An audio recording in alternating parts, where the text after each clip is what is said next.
يا أيها الذين آمنوا اتقوا الله.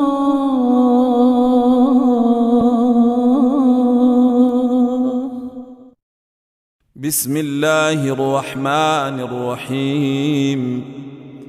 يسبح لله ما في السماوات وما في الأرض الملك القدوس العزيز الحكيم. هو الذي بعث في الأميين رسولا منهم يتلو عليهم آياته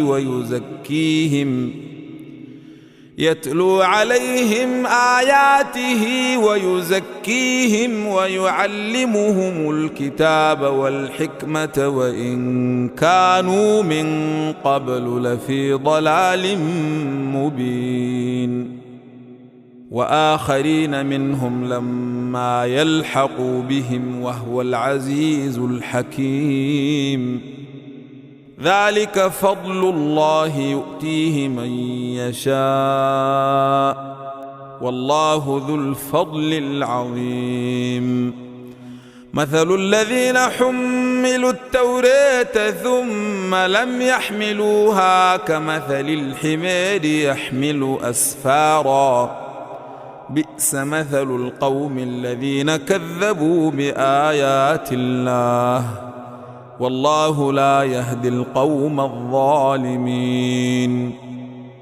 قل يا أيها الذين هادوا إن زعمتم أنكم أولياء لله من دون الناس فتمنوا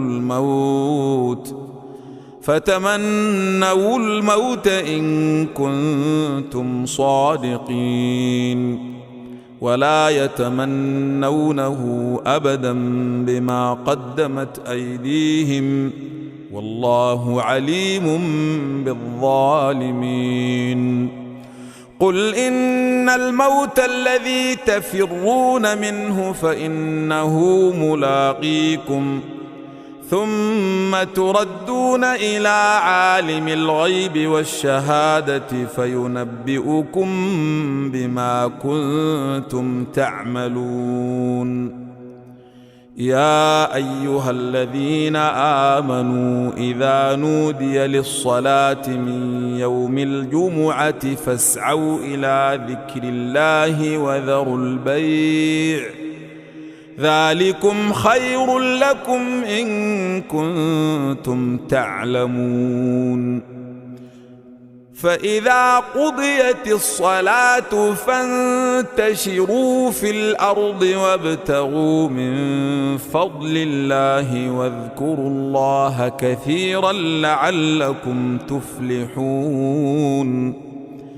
وإذا رأوا تجارة أو لهوا انفضوا إليها وتركوك قائما قل ما عند الله خير من اللهو ومن التجارة والله خير الرازقين.